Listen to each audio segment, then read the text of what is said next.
नमस्कार, मैं हूं मैत्रेयी और आप देख रहे हैं हमारा खास कार्यक्रम बिहार की बात। आरजेडी में लंबे समय से जारी अंदरूनी खींचतान और बदलाव की चर्चाओं के बीच अब तस्वीर साफ होती नजर आ रही है। पार्टी का नया प्रदेश अध्यक्ष कौन होगा, इस पर आखिरी फैसला अब महज कुछ ही दिनों की दूरी पर है। कल यानी 14 जून को प्रदेश अध्यक्ष पद के लिए नामांकन दाखिल किया जाएगा, जबकि 19 जून को पार्टी की राज्य परिषद की बैठक में नए प्रदेश अध्यक्ष के नाम का आधिकारिक ऐलान किया जाएगा। अब ऐसे में सवाल उठ रहा है कि जगदानंद सिंह से तेजस्वी यादव इतनी दूरी क्यों बना रहे हैं, किन किन नामों की चर्चा हो रही है, मंगलीलाल मंडल, आलोक मेहता का नाम आगे क्यों हो रहा है और कौन बनने जा रहा है आरजेडी का नया प्रदेश अध्यक्ष। इन सब मुद्दों पर आज हम बात करेंगे। हमारे साथ जुड़े हैं वरिष्ठ पत्रकार संतोष सिंह जी और दीपक कोचगवे जी। बहुत बहुत स्वागत है सर आपका। संतोष जी, सबसे पहले तो मैं आपसे सवाल करना चाहूंगी कि जगदानंद सिंह और तेजस्वी यादव की बीच जो दूरी की बात है, कोई एक दिन में तो उजागर नहीं हुई है। अब धीरे धीरे खुलता हुआ राजनीतिक ड्रामा है और जिसका क्लाइमेक्स हमें देखने को मिला था रामगढ़ उपचुनाव में। क्या था वो मामला, पहले आप हमें हमारे दर्शकों को वो बताइए। देखिए, रामगढ़ उपचुनाव में जगदानंद सिंह का सीधा सीधा आरोप था कि संजय यादव और शक्ति यादव, ये दोनों कई वहां के यादव के बड़े नेता थे, उनको फोन कॉल करके इनको वोट नहीं करना है का उनके पास कुछ प्रूफ भी था। वो प्रूफ उन्होंने लालू जी को दिया, कहा कि ऐसे में पार्टी और संगठन चलाना बहुत मुश्किल है। और उसके बाद हालांकि लालू यादव और इन लोगों के बीच, जगदानंद सिंह के बीच रिश्तों में कोई खटाई हो ऐसी बात नहीं था कोई। दोनों में रिश्ते उसी तरीके से थे। लालू यादव से उनकी मुलाकात भी होती रही है।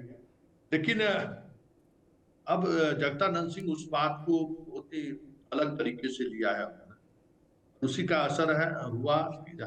लेकिन अभी चुनावी समय में वो क्या निर्णय ले सकते हैं। देखिए, मंगनीलाल मंडल की जहां तक बात है, जो इस उम्र के पड़ाव पे हैं, बहुत मुश्किल है उनका अध्यक्ष बन के कुछ, क्योंकि जगदानंद सिंह तो एक बात उन्होंने कर दिया है, पार्टी के अंदर अनुशासन क्या होता है, पार्टी के अंदर अनुशासन कैसे बनाया जाता है, वो अपने कार्यकाल के दौरान उन्होंने दिखा दिया कि पार्टी दफ्तर, हमें लगता है कि अभी जितने भी पार्टी दफ्तर आपको बिहार में हैं, सारे दफ्तर में जो जिस तरीके से पूरी सिस्टमेटिक ढंग से जगदानंद सिंह के नेतृत्व में आपको आरजेडी कार्यालय में जो देखने को मिला, जो भी मीडिया वाले जाते हैं, उन्होंने महसूस किया कि पूरा फ्लेवर उन्होंने बदल दी पार्टी, मतलब ऑफिस दफ्तर का।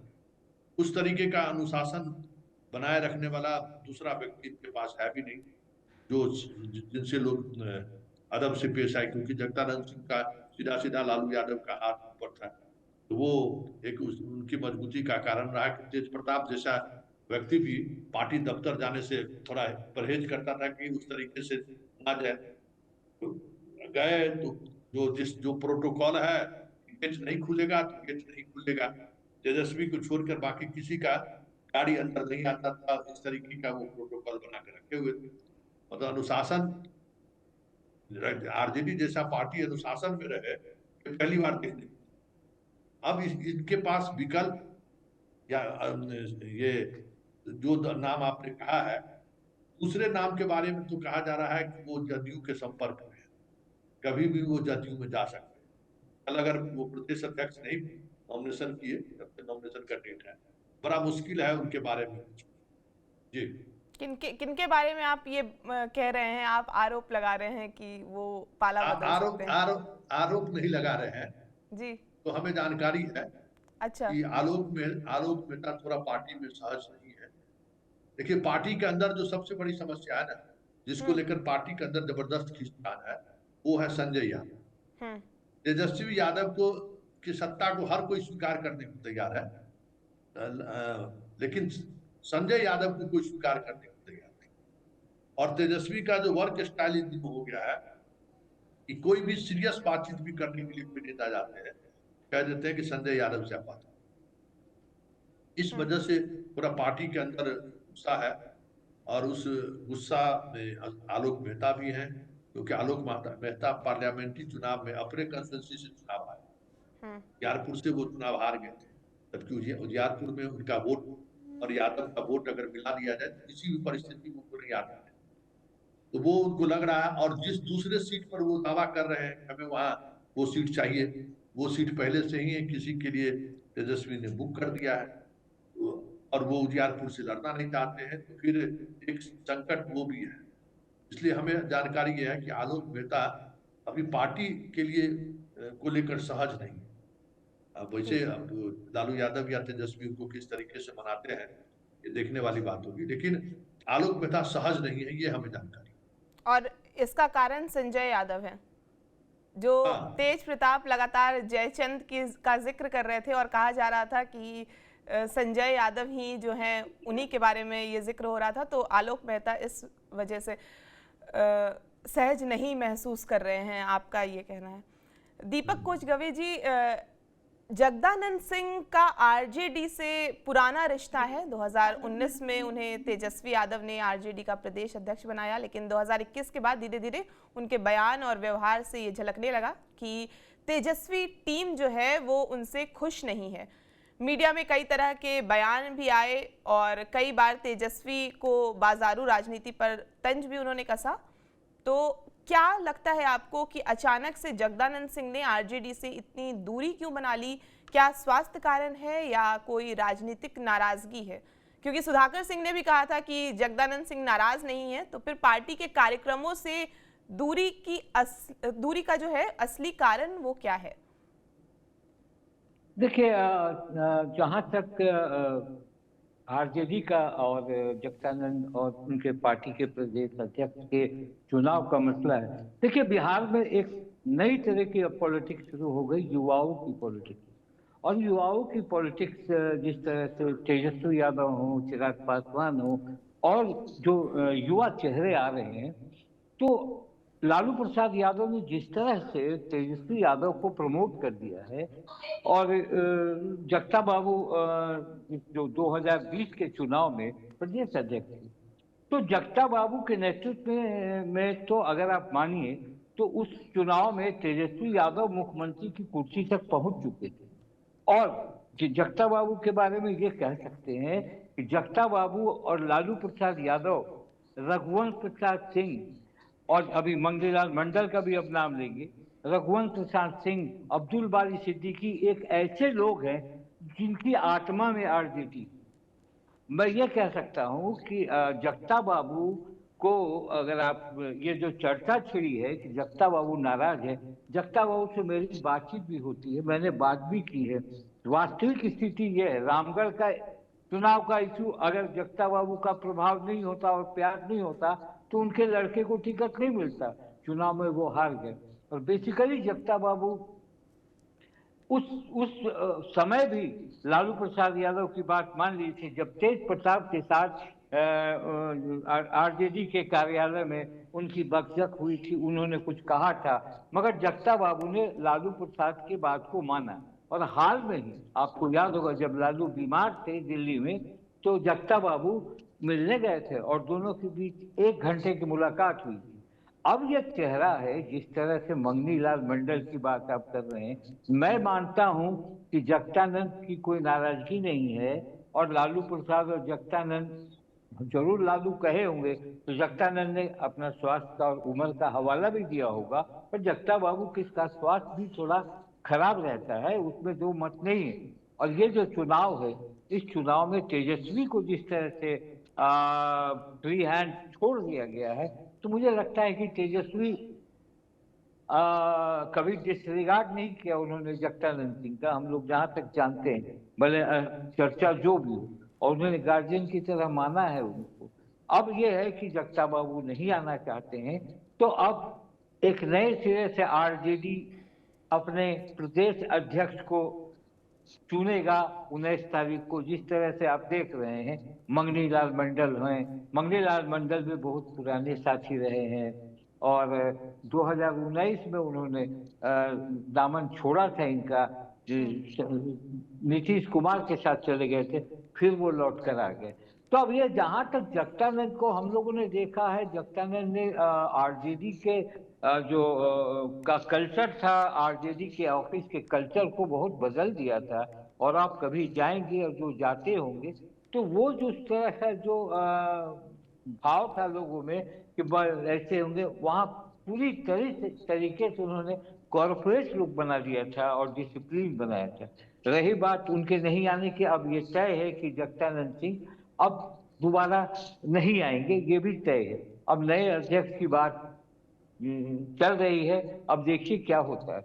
मुझे लगता है कि ये जो जगदानंद के बारे में बातचीत हुई है, मुझे नहीं लगता कि कोई रोष और तनाव हो। उनके बेटे सुधाकर सिंह तो है ही एमपी, और वो भी पार्टी के पक्ष में खुलकर बोलते हैं और नीतीश कुमार पर लगातार हमलावर होते हैं। जी संतोष जी, मेरा अगला सवाल आपसे है कि मंगनी लाल मंडल की अगर हम बात करें तो मधेपुरा से आने वाले हैं और पिछड़ा वर्ग से ताल्लुक रखते हैं ये नेता, और पहले राजनीतिक रूप से आरजेडी में साइलेंट कैडर रहे और संगठनात्मक कामों और ज़मीनी राजनीति में भी उनकी जो पकड़ है वो मजबूत दिखी। पार्टी के टिकट बंटवारे की बात अगर हम करें या जातीय समीकरण की बात करें, संगठन विस्तार की बात करें, तो लो प्रोफाइल पर हाई इम्पैक्ट करने वाले नेता माने जाते हैं। तो लेकिन लालू यादव के ज़माने पर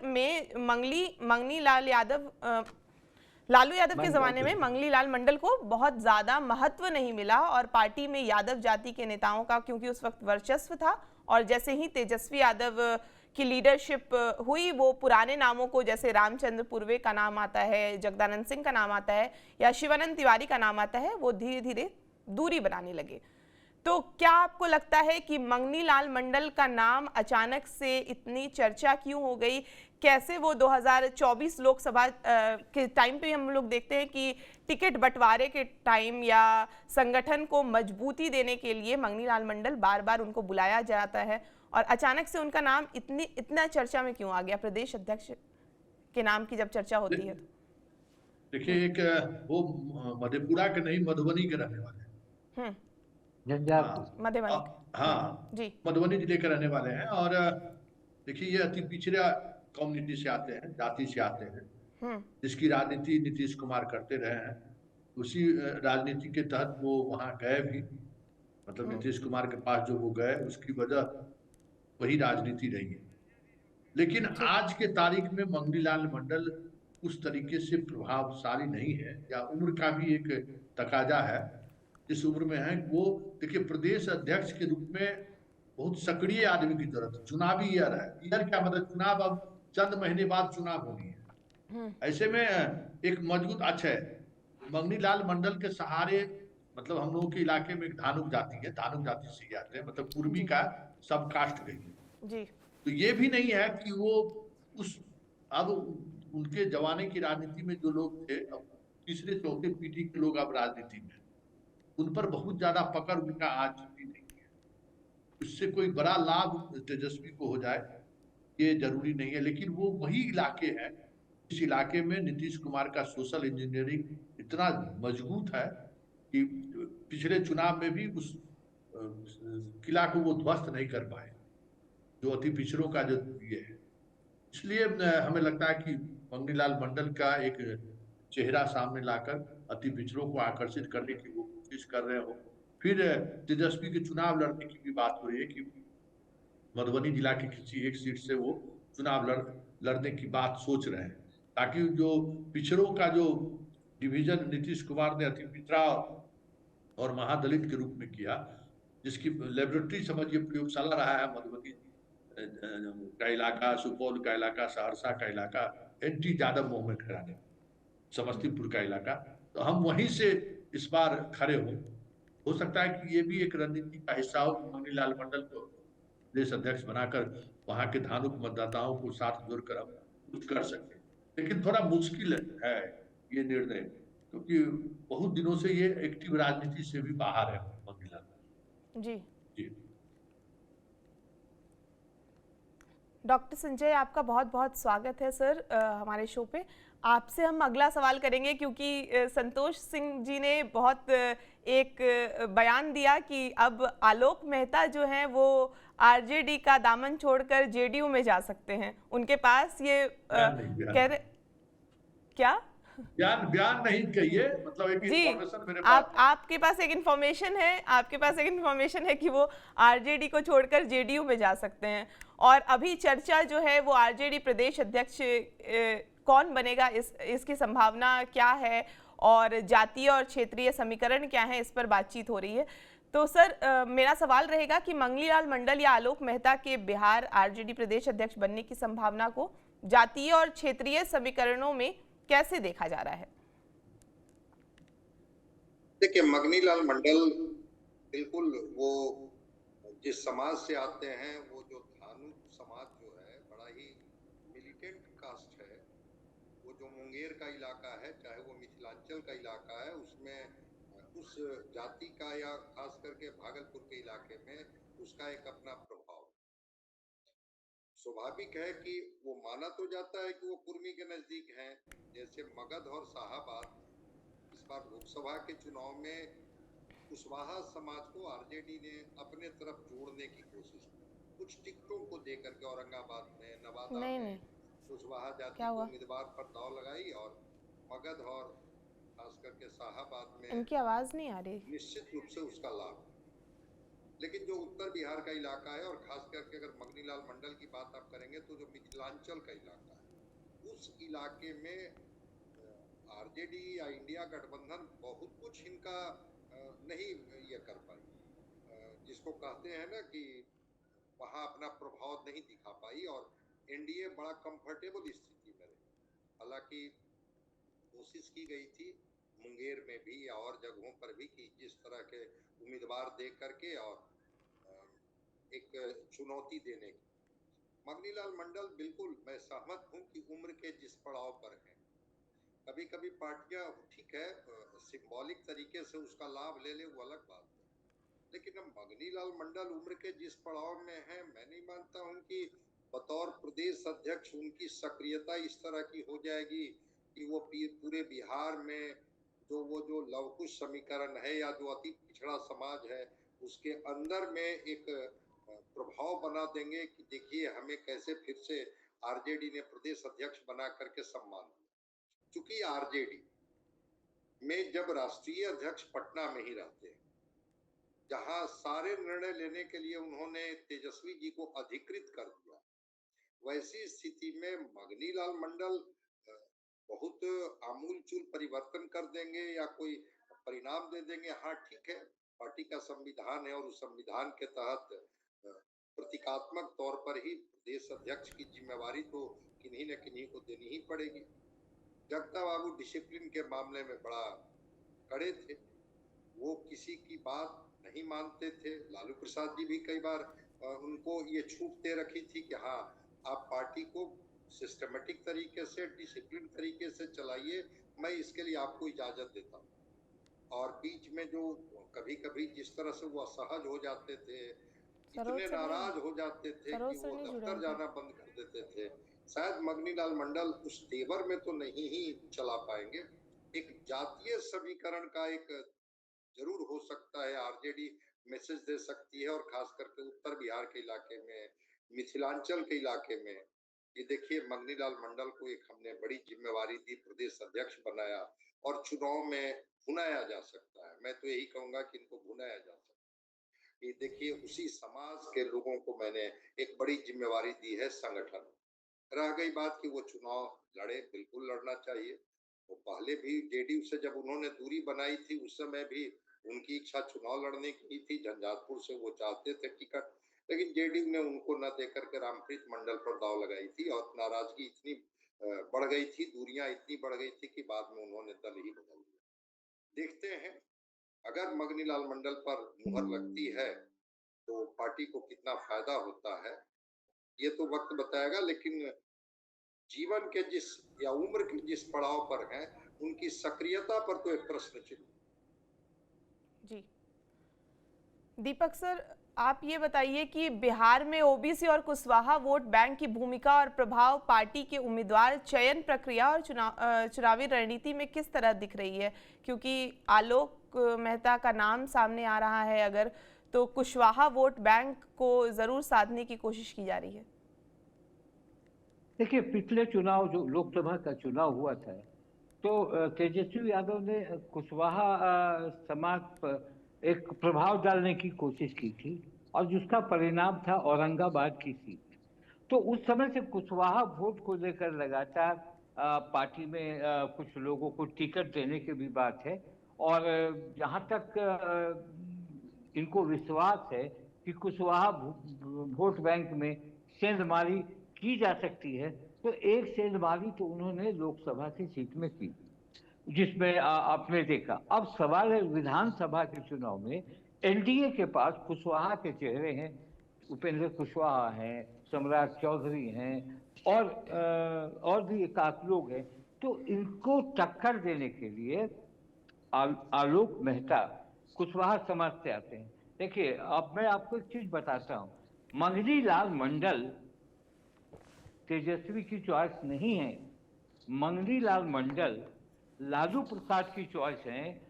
और तेजस्वी यादव, आपको याद होगा कि मंगनी लाल मंडल, लालू प्रसाद यादव और जितने जेपी मूवमेंट के एक्टिविस्ट लोग थे, उसमें मंगनी लाल मंडल की बहुत ही जबरदस्त थमकी थी। और आपने देखा, उन्हें विधानसभा की वो सदस्य भी रहे। वो 2019 में उन्होंने पार्टी जिस कारण से छोड़ी। मंगनी लाल मंडल में एक फायदा है कि मंगनी लाल मंडल का मिथिलांचल के एरिया में एक पकड़ है। वो झंझारपुर से एमपी भी रहे, एमएलए भी रहे।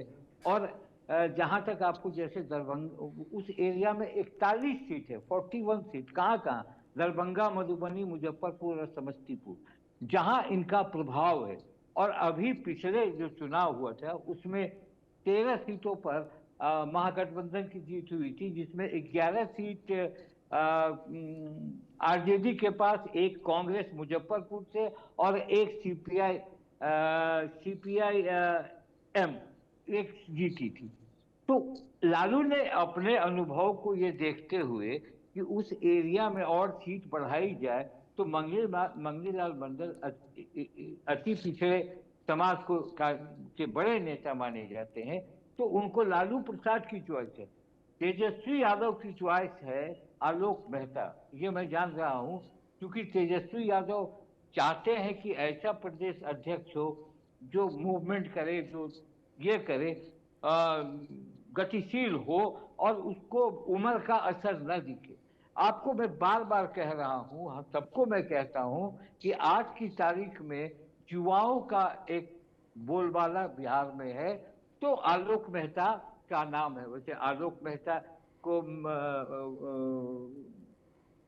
मौका दिया गया, उनके पिता तुलसीदास मेहता जो फाउंडर थे आरजेडी के, वो लोग मेंबर थे, उन्हें बहुतों बार मिनिस्टर बनाया गया। आलोक मेहता को लोकसभा का भी टिकट दिया गया। वो आलोक मेहता बहुत ही अच्छे काम करने वाले इंजीनियर हैं। और कहने का मतलब है कि वो बहुत अपने विभाग में भी बहुत डिजिटल का बहुत बढ़ावा किया था, तो वो उनको लेना चाहते हैं। मगर अभी की परिस्थिति में टक्कर दोनों में है। शिवचंद्र राम भी आते हैं, रविदास हैं, उनका भी नाम आता है, क्योंकि रविदास अब नहीं बन पाएंगे, क्योंकि कांग्रेस ने अपना अध्यक्ष बना दिया है। इसलिए महागठबंधन में या तो कुशवाहा होंगे या मंगनी लाल मंडल होंगे। जिस तरह से लालू प्रसाद यादव का ऐसा है कि हस्तक्षेप चलेगा ही, क्योंकि वो राष्ट्रीय अध्यक्ष है। मुझे जहां तक लगता है, अभी हाल में फुलपरास में कर्पूरी जयंती हुई थी, जिसमें मंगनी लाल मंडल बहुत जबरदस्त भीड़ जुटाई थी, जिसमें तेजस्वी गए थे और वहां उन्होंने जन्मदिन मनाया। तो कहीं ना कहीं उनका जो फोकस है अति पिछड़े वोट पर, जो नीतीश कुमार की तरफ है ज्यादातर, तो हम उसको लाए। इसलिए मंगनी लाल मंडल को वो तरजीह लालू यादव की तरफ से मिल रही है। मैं जानता हूं, मैं समझ रहा हूं कि मंगनी लाल मंडल लालू की चॉइस है, कि लालू दूरदृष्टि रखते हैं कि कहां से किसको बिठाना है। अब जहां तक आलोक मेहता की बात है, देखिए अब्दुल बारी सिद्दीकी भी बहुत ही विश्वासी हैं, और अब्दुल बारी सिद्दीकी अब उम्र के पड़ाव पर है, हो सकता है कि वो नहीं करें, वो इंटरेस्ट नहीं ले, क्योंकि एमएलसी ऑलरेडी है। तो अब मुकाबला सीधे सीधे आलोक मेहता और मंगनीलाल मंडल के बीच है। एडवांटेज मंगनीलाल मंडल। जी डॉक्टर संजय, मैं आपसे ये सवाल करना चाहूँगी कि आलोक मेहता पर ईडी रेड डाली है और जो चुनावी वर्ष में आरजेडी के लिए काफ़ी संवेदनशील है, और क्या तेजस्वी लालू ने ये फैसला इसलिए लिया क्योंकि आगामी चुनाव में ईडी न्याय आयोग द्वारा मेहता पर हमला रोकने के लिए वो क्लीन फेस की जिम्मेदारी देना उनको ज़रूरी था, इसलिए? लेकिन ऐसे में सवाल ये भी उठ रहा है कि तेजस्वी यादव पर भी ईडी का रेड है, ईडी की जांच चल रही है लगातार, तो आखिर आलोक मेहता का नाम इतना आगे क्यों आया और क्यों कंपटीशन में वो हमेशा वो हिस्सा रहे?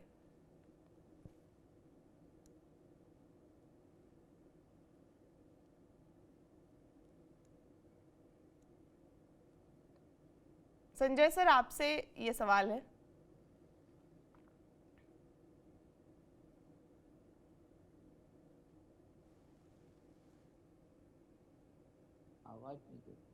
शायद सर को आवाज नहीं मिल रही है। संतोष सर, आप इसका जवाब दीजिए।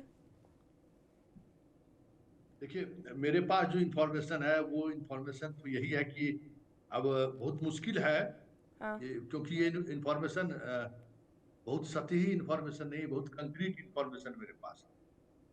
और हाल कुछ दिनों से आलोक मेहता की वो गतिविधि भी नहीं देखने को मिला है। हमारी नज़र हमरा जिले से वो आते हैं और उनकी राजनीति को हम बहुत करीब से समझ भी रहे हैं, जान भी रहे हैं। ये कुछ महीने से ये बातें सामने आने लगी, कुछ दिनों से। और अगर आलोक मेहता बनते हैं तो देखिए, आलोक मेहता के पास संगठन का स्किल है, और आलोक मेहता तभी स्वीकार करेंगे अध्यक्ष का पद जब उनको चुनाव लड़ने का विकल्प, उजियारपुर के अलावा कई और उनके सामने विकल्प है, उन विकल्पों पर तेजस्वी सहमत हो जाए।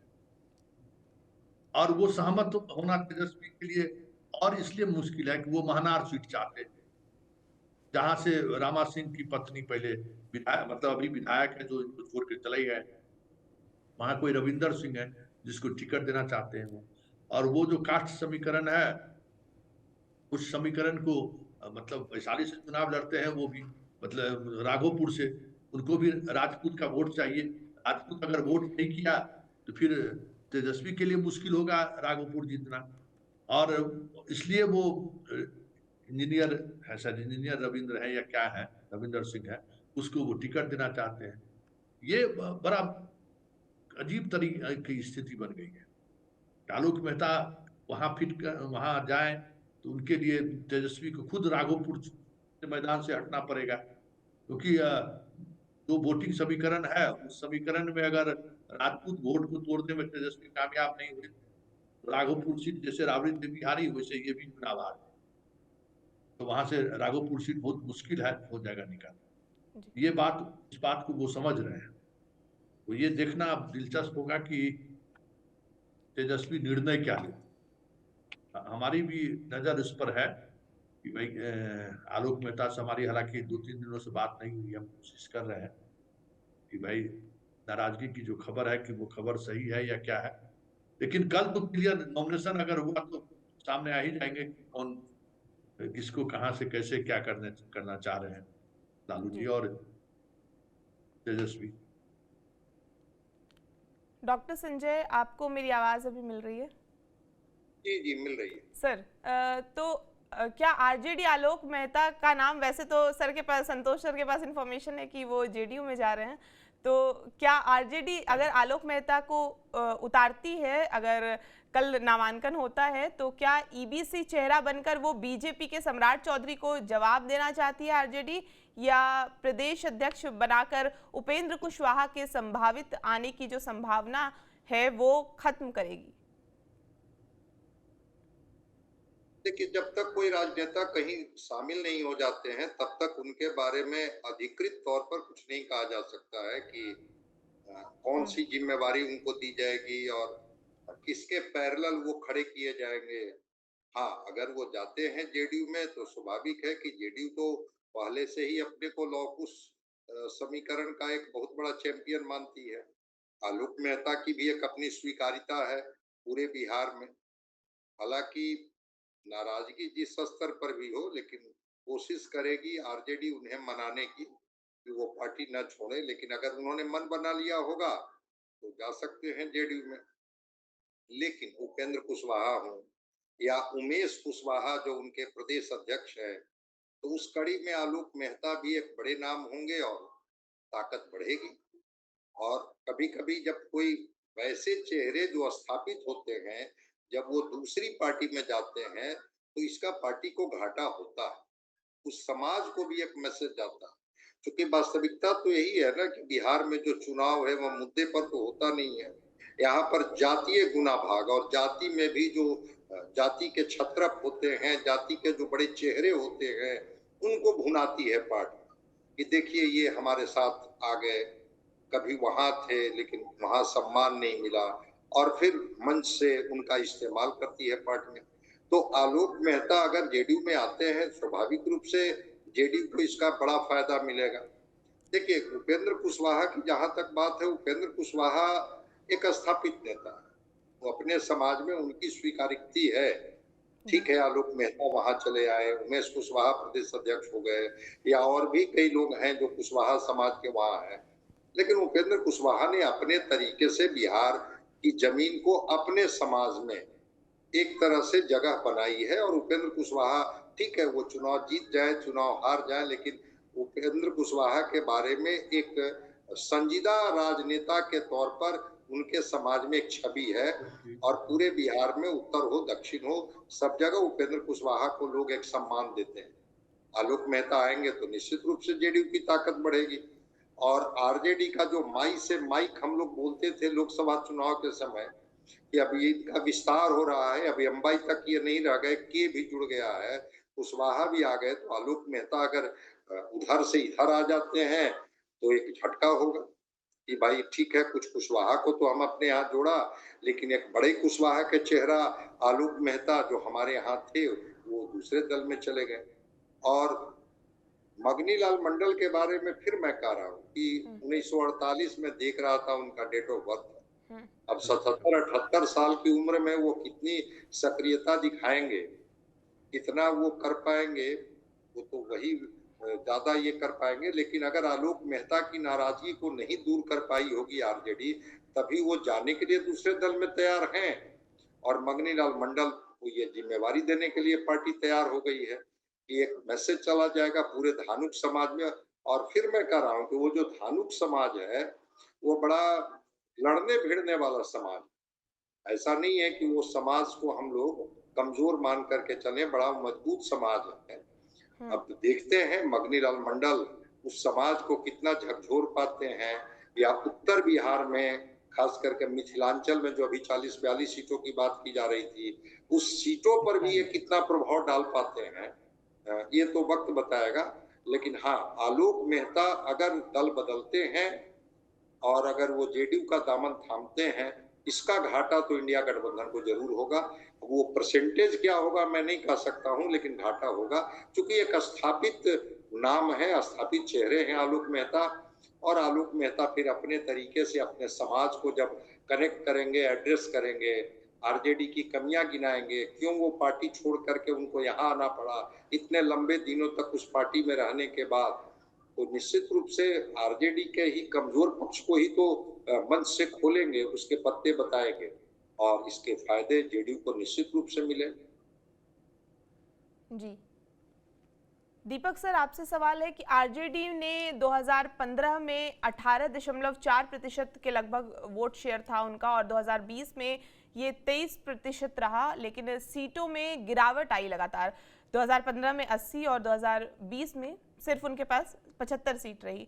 क्या जो नया प्रदेश अध्यक्ष बनेगा वो इन आंकड़ों को नियंत्रण लाने के लिए लाया जा रहा है? क्या उनकी भूमिका सीट पर तेजस्वी और आरजेडी के वोट शेयर को यादव मुस्लिम से आगे बढ़ाकर ईबीसी, एससी, ओबीसी में भी फैलाने में निर्णायक होगी? देखिए, ये तो आरजेडी की कोशिश हो रही है कि जो वोट बैंक है वो हमारा बढ़े। 18 से 23 हुआ और अब वो बढ़ाने की कोशिश कर रहे हैं। आपको उसी कोशिश और बचाने की भी कोशिश कर रहे हैं कि हमारा जो वोट शेयर है हिंदू माँ समीकरण वाला वो भी बचा रहे, ताकि ओबीसी से भी हाथ मिलाने की बात सुनी जा रही है। यहाँ तक मंगनी लाल मंडल को मैं जानता हूँ, मैं बहुत दिनों से जानता हूँ।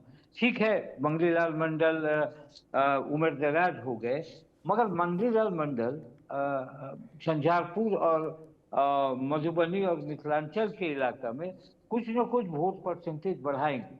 जहां तक आलोक मेहता के जाने का सवाल है, मुझे ऐसा दिखता नहीं कि आलोक मेहता आरजेडी छोड़ के जाएंगे। अब लोग कहेंगे कि उनको उन पर वो कोऑपरेटिव बैंक के घोटाले का जो लोन घोटाले का मामला है, हो सकता है कि उसी प्रेशर से एनडीए में चले जाए तो फिल्टर हो जाए, ये बात भी हो सकती है। मगर मुझे आलोक मेहता जो लंबे समय से लालू परिवार से, उनके पिता और इनको भी महत्व दिया गया है, ऐसा नहीं है कि ये चले जाएंगे, तुरंत चले जाएंगे, ऐसी हमें सूचना भाई संतोष भाई हो सकते हैं मूव कर रहे हो तो उनसे बातचीत हुई हो तो इन्हें मनाने की कोशिश होगी। मगर हाँ, जिस तरह से प्रयोग हुआ था लोकसभा के चुनाव में कि हम पहले तो A to Z की बात किए थे, अब धीरे धीरे वो उससे मुहाने पर आ रहे हैं कि वोट परसेंटेज बढ़े। और क्योंकि अभी सी वोटर्स का जो सर्वे आ रहा है, उस सर्वे में तेजस्वी यादव को आगे दिखाया जा रहा है, 35 पॉइंट समथिंग की पसंद है वो। हाँ। जी जी जी। तो मेरा लगता है कि मंगनी लाल मंडल, क्योंकि लालू प्रसाद यादव कितने भी बुजुर्ग हो जाए मगर उनका प्रभाव तो है ही, उनका तो अपने जनता के बीच लालू प्रसाद को माना जाता है जी। उसी तरह ये लोग हैं तो धानुक समाज के हैं, धानुक लोग हैं, वो कहीं ना कहीं वो वोट प्रतिशत बढ़ाने की योजना है, वो तरीका है। और लालू प्रसाद यादव बहुत अच्छे से गोटी बिठाते हैं कि कौन जात को कहाँ से लेना है, किसको कहाँ से चुनाव लड़ना है, ये सारी बातें जानते हैं। भले तेजस्वी यादव आज की तारीख में पार्टी की बागडोर संभाल रहे हैं, इसका ये मतलब नहीं कि लालू प्रसाद यादव अपने इस समीकरण को बढ़ाने की गोटी जरूर सेक रहे होंगे। कहाँ पर कौन गोटी है, कहाँ प्यादा है, कहाँ फर्जी है, कहाँ घोड़ा है, वो लालू प्रसाद यादव का एक अपनी सोच है। और मुझे लगता है कि अब मंगनी लाल मंडल को बना देने में वो की तैयारी लगभग उनकी पूरी है, सिर्फ प्रक्रिया बाकी। जी संतोष सर, जैसा कि दीपक सर ने कहा कि हालिया सी वोटर जो सर्वे आया उसके अनुसार तेजस्वी यादव बिहार के सबसे पसंदीदा मुख्यमंत्री उम्मीदवार हैं, जिनका समर्थन लगभग 36.9% लोग कर रहे थे और नीतीश कुमार का समर्थन 18 के आसपास था। तो आपको लगता है कि इस तरह से जो प्रदेश अध्यक्ष नए बनेंगे उसमें उनकी लोकप्रियता कैसे आप आंकते हैं और कैसे ये इफेक्ट करेगा 2025 का विधानसभा चुनाव? देखिए, जो सर्वे रिपोर्ट आया है उस रिपोर्ट में अभी भी एनडीए और महागठबंधन के बीच 2% वोट का अंतर था, अगर हम सर्वे की ही बात माने। हालांकि हम 2-3 महीने पहले मेरा मानना था कि सारे लोग एक साथ अगर चुनाव लड़े, मतलब नीतीश, चिराग, क्या कहते हैं, उपेंद्र कुशवाहा, बीजेपी, 170-80 से कम सीट नहीं जीतेगी एनडीए, मेरा मानना था। लेकिन हाल के दिनों में हम कुछ कंस्टिट्यूएंसीज में लोगों से बात करने के लिए गए, बात संयोग से कुछ कार्यक्रम के दौरान हमारी बातचीत हुई, तो एक जो सबसे बड़ी बात सामने आई है कि लोग ये समझने लगे हैं कि नीतीश कुमार अब अपने होशो हवास में, ये बात गांव-गांव तक पहुंच चुकी है कि अब नीतीश कुमार का राजनीतिक पाली खत्म है और लोग गांव में अब विकल्प तलाशने लगे, हम किसके साथ, बीजेपी के साथ जाए या आरजेडी के साथ। और ये जैसे जैसे नीतीश कुमार का सार्वजनिक मंच पे भाषण के दौरान जो उनका जो कुछ बातें सामने आती हैं, लोग, उनके वोटर में भी कंफ्यूजन शुरू हो गया है कि हम करें तो करें क्या। ये कंफ्यूजन एनडीए को बड़ा नुकसान पहुंचा रहा है। ये बाद के दिनों में हम सर्वे की रिपोर्ट में भी हमें यही चीज देखने को मिला है। फिर भी 2% का अंतर है, और बीजेपी साथ में हो तो 2-4% वोट का तो मैनेजमेंट वैसे भी हो सकता है। इसलिए हमें जो कास्ट समीकरण है, उस समीकरण में जैसे लोकसभा में उन्होंने कुशवाहा को जोड़ा, ठीक उसी तरीके से विधानसभा में अति पिछड़ा को जोड़ने की उनकी मंशा होगी। और इसमें कोई दो मत नहीं है कि अगर मंगनी लाल मंडल उस तरीके से कैंपेन कर पाए या धानुक वोट को तोड़ने में कामयाब हुए तो फायदा मिलेगा। लेकिन एक बेसिक प्रॉब्लम है, धानुक और यादव के बीच जो सामाजिक समीकरण है उसमें नहीं पड़ता है। नीतीश कुमार का जो उभार है उस इलाकों में, उसकी वजह यही है कि नीतीश कुमार की जाति का वोट उधर थोड़ी है, वहां यादव के खिलाफ लोग गुलबंद हैं। और अभी भी जिला अध्यक्ष को लेकर जो आरजेडी का बात सामने आया है, वो कमोबेश वही वही स्थिति दिख रहा है, उसमें कोई खास बदलाव नहीं दिख रहा है। वही आप यादव के सहारे वोट ले आ सकते हैं, सत्ता के करीब पहुंचना थोड़ा मुश्किल है। चेहरा बदलने की कोशिश भले हो जाए पटना स्तर पे, लेकिन ग्राउंड स्तर पर धानु पर यादव एक साथ वोट कर दे, ये क्लेवर नीतीश कुमार में ही था। नीतीश कुमार को ये भरोसा था धानु वोटर को कि अगर यादव के साथ भी ये जा रहे हैं 2015 में हो गए तो मेरा नुकसान नहीं होगा, यादव हम हमारे खेत पर नहीं चढ़ रहे। गांव में तो एक अलग तरीके का लॉ एंड ऑर्डर प्रॉब्लम है ना, कैसे करवा देना है, तो क्या कहते हैं खेत फसल काट लेना, वहां दूसरे तरीके का लॉ एंड ऑर्डर, अपहरण और बाकी चीजों को लूट के लिए थोड़ी लोग परेशान।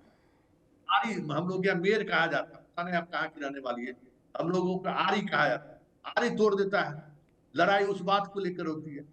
अभी अभी तो प्रधानमंत्री का कार्यक्रम हुआ है झंझारपुर में, क्या हुआ, सबका आरी तोड़ के बना दिया मैदान। अभी वहां सबसे बड़ा मार दंगा फसाद हो रहा है कि किसी को पता ही नहीं चल रहा कि मेरा कौन सा खेत।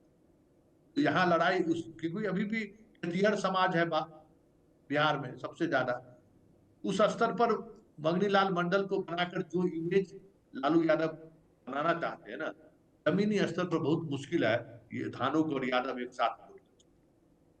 जी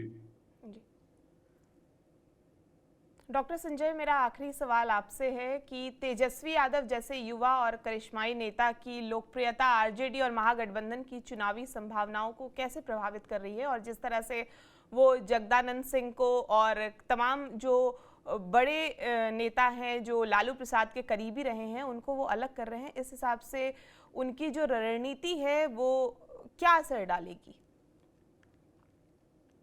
करिश्माई नेता नहीं है तेजस्वी, युवा नेता है जी, और युवा नेता है, ठीक है, अयुवा नेता है जी, लालू प्रसाद के पुत्र हैं, ये भी सच्चाई है जी। तो पार्टी में किन्हीं को तो जिम्मेवारी देनी पड़ेगी ना। अब जगदा बाबू, जब मैं समझ पा रहा हूँ, ये इनकी दूरी चाहे जितनी हो, लेकिन जगदा बाबू भी अब उस मूड में नहीं थे कि अब प्रदेश अध्यक्ष की जिम्मेवारी हम संभालें। आलोक मेहता भी जो जिस तरह से नाराजगी उनकी है, वह भी इस जिम्मेवारी लेने से अपने को किनारे कर लिए। ठीक है, वो जेडीयू में कब जाएंगे, कैसे जाएंगे, किन सड़कों पर जाएंगे, वो बात की। रह गई बात मंगनी लाल मंडल की, तो मंगनी लाल मंडल जी बिल्कुल एक अनुभवी नेता है, संसदीय जीवन का एक उनके पास लंबा अनुभव रहा है। और फिर मैं दोहरा रहा हूं जो पहले मैंने कहा कि जो एक होता है सिंबॉलिक चीजें कि देखिए कैसे मैंने मंगनी लाल मंडल जो जिस अति पिछड़े समाज से आते हैं उनको एक मैंने बड़ी जिम्मेवारी दी। लेकिन हाँ, ये बात जरूर है, नीतीश कुमार जी मानसिक कारणों से या स्वास्थ्य कारणों से जितना भी अस्वस्थ हो, लेकिन अति पिछड़ा पर और महिलाओं पर आज भी नीतीश कुमार का प्रभाव है। ठीक है, मुख्यमंत्री के रेस में 39% पसंद है तेजस्वी जी, नीतीश कुमार का ग्राफ बहुत नीचे है। स्वाभाविक है कि जब ये जानकारी लोगों को हो जाती है कि अब ये स्वस्थ बहुत नहीं है, तो और एक एंटी इनकम्बेंसी 20 साल कोई व्यक्ति लगातार मुख्यमंत्री रहा हो और बीच बीच में इन्होंने पाला भी बदला है, जिसको लेकर के भी एक भरोसा घटा है लोगों का, कि कब कौन सा निर्णय लेंगे। मैंडेट किसी और के साथ मिलता है, सरकार किसी और के साथ बना लेते हैं। ये भी नीतीश कुमार के साथ एक बड़ा ये रहा है, कमजोर कड़ी इनकी रही है। लेकिन हाँ, इतनी बात जरूर है कि अति पिछड़ा अभी भी नीतीश कुमार पर भरोसा करता है वो समाज, और करने के पीछे क्या कारण है, जो उनके हितों का जो ध्यान रखा गया। ये बिहार ही तो एक ऐसा राज्य है जहाँ पिछड़ा अति पिछड़ा को अलग करके, और वो 36% का एक उसका सोशियो इकोनॉमिक आधार से एक सर्वे करा करके, किनारे करके एक बड़ी ताकत। अगर 7-8 जातियों को छोड़ दिया जाए अति पिछड़ा में, तो बाकी सारी जातियां जो हम देख रहे थे एक दिन, 112 जातियां हैं, उसमें 9 या 10 जातियां हैं जिनकी संख्या 2% या 1.5% से ऊपर है, बाकी तो सब 1% से नीचे। लेकिन जब सबको क्लब कर दिया जाए तो उनकी ताकत 36-37% की हो जाती है। उसका भरोसा नीतीश कुमार जी के प्रति है। वो वोट एनडीए के साथ इंटैक्ट रहेगा, या वो वोट छिटक करके मगनी लाल मंडल के वजह से वो आरजेडी में चला जाएगा, ये अभी वक्त बताएगा। और एक चीज से मैं भी सहमत हूं कि आरजेडी में जो जिस समाज से तेजस्वी जी आते हैं, अभी भी जो गांव में जो इनका जिस तरह से एक वर्चस्व है, उसमें ये सबसे ज्यादा अगर प्रभावित करते हैं तो अति पिछड़ा जातियों को ही ये प्रभावित करते हैं, और इस कारण से अति पिछड़ा समाज थोड़ी दूरी बनाए इनसे रहता है। ठीक है, मगनी लाल मंडल मेहनत करके, प्रयास करके उस समाज को भी नजदीक लाए, उनके हितों की बात करें कि नीतीश कुमार जी ने जो आपके लिए किया है उससे और बेहतर हम लोग करेंगे, आपके हिस्से में जो कल्याणकारी योजनाएं रहेंगी उसको तो हम पहुंचाएंगे ही, नई नीतियां भी आपके लिए और बनेगी ताकि और अति पिछड़ा समाज कैसे मजबूत हो। या टिकट दिलाने में अति पिछड़ा समाज को देखते हैं, ये कितना टिकट दिला पाते हैं।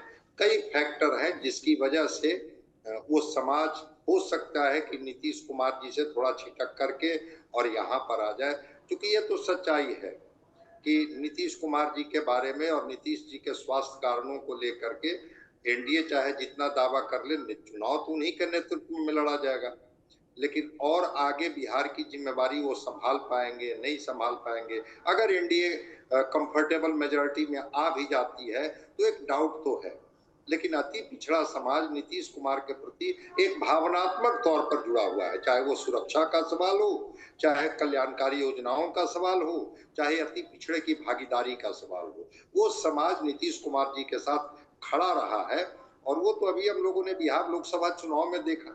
हम लोग बात कर रहे थे कि कैसे घर में पति किसी और पार्टी को वोट कर रहे थे, पत्नी चुपचाप जाकर के नीतीश कुमार के पक्ष में वोट कर दी। जहां पर घर में पति और पत्नी डेमोक्रेटिक सिस्टम में आइडियोलॉजी के आधार पर अलग अलग निर्णय लेते हो, ये नीतीश कुमार जी का एक अपना प्रभाव और एक भरोसा है। तो अति पिछड़ा समाज भरोसा नीतीश कुमार पर करती है। देखते हैं मगनी लाल मंडल जब प्रदेश अध्यक्ष बनते हैं तो अति पिछड़ा समाज को कैसे साध करके और फिर इसको जोड़ने में कामयाब हो जाते हैं आरजेडी के साथ, ये तो वक्त बताए। जी, बहुत बहुत शुक्रिया संतोष सर आपका, दीपक सर आपका और डॉक्टर संजय सर आपका। तो पार्टी का नया प्रदेश अध्यक्ष कौन होगा, इस पर आखिरी फैसला जो है वो 19 जून को होगा। आपको ये पूरी बातचीत कैसी लगी हमें कमेंट करके ज़रूर बताएं, और बिहार की तमाम खबरों के लिए आप हमारे साथ बने रहें और देखते रहें TV9 बिहार झारखंड।